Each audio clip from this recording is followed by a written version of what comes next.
Oh no. My channel's dying. Okay, for real though. Thank you all so much for the response on the Poppy video.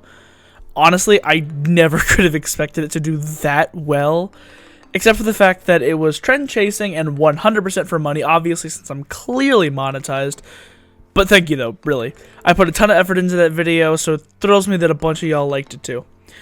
But anyways, let's talk about the funny fish game.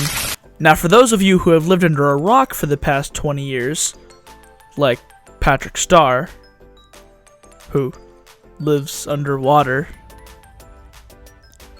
like a fish. Okay, I'll stop now. Basically, Subnautica was this primarily underwater survival game that spent several years in early access and became something of a YouTube novelty for its terrifying atmosphere and creatures being pure content creator reaction fuel.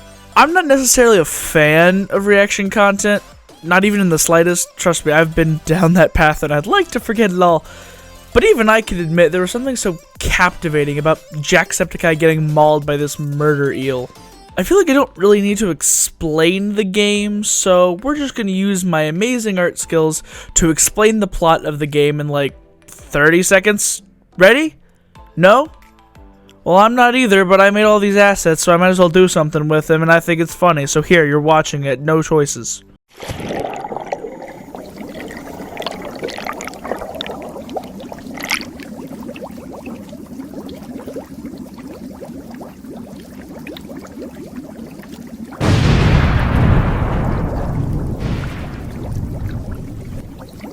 Subnautica eventually did actually have a sequel in the works called Below Zero that would introduce temperature mechanics, Kowalski, and even more suffering. This one was fine, but it just ended up having so much cut content and a lot of unnecessary hype around the game purely just because of how good the first one was.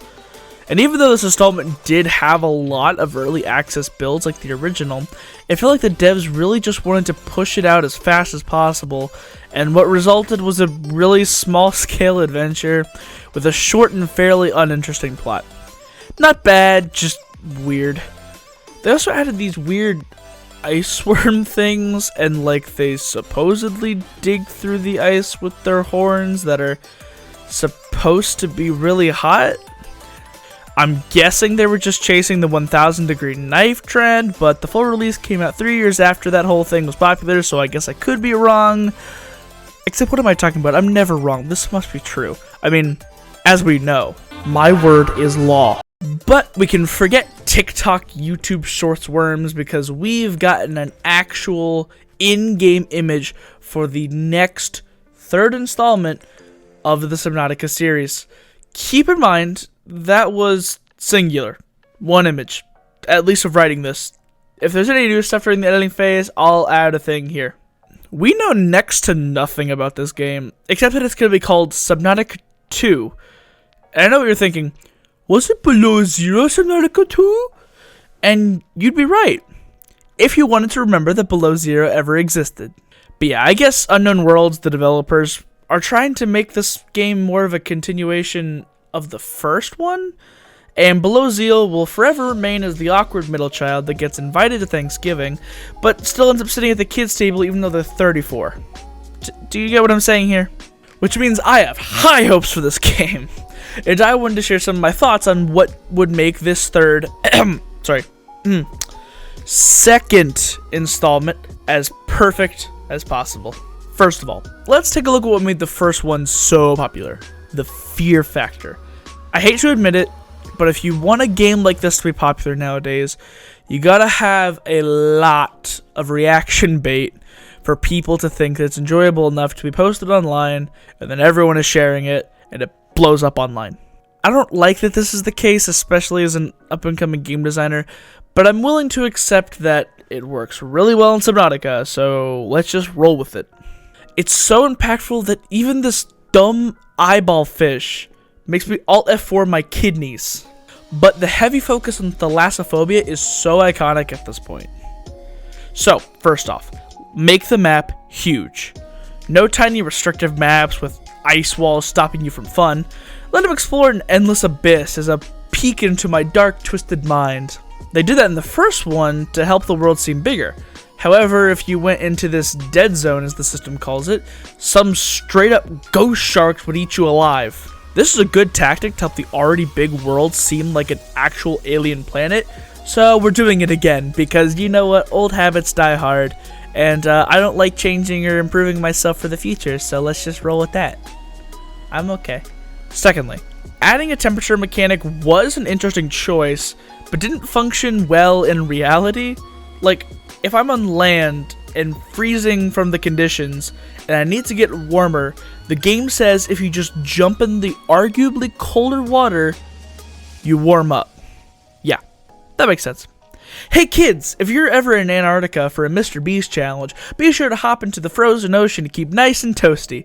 And those parkas would just weigh you down, so just forget about them too. However, adding a similar mechanic could be nice if we do it in an interesting and actually logical way. And if we're really leaning into that horror aspect, I thought a sanity meter could actually be really cool here. The game already likes to implement these nerve-wracking locations and sea creatures, so what if some of them cause you to start freaking out? And you could be like Paw Patrol and have a realistic depiction of a panic attack. I'm only kind of joking here, actually. To keep your sanity low, maybe you have to look away from Jack Black from Shark Tale. Or you could do something like the first game, which had cuttlefish as these almost companions you can pet and play with. So maybe we can just bring those back, or maybe add some new pets, or company plants, I don't know, whatever. But maybe if you interact with these things, or keep them nearby, your sanity will also go down. A few games have done this kind of thing before, but who cares about being original, good artists now? As they say, good artists borrow, great artists steal, and God tier artists do both and take all the credit. Next, and I think almost most importantly, are the creature designs. Jokes aside, I think Unknown Worlds actually nailed it with most of them, excluding a couple that are just kind of like, this is a shark, this is a fish, this is Cattail from Plants vs. Zombies.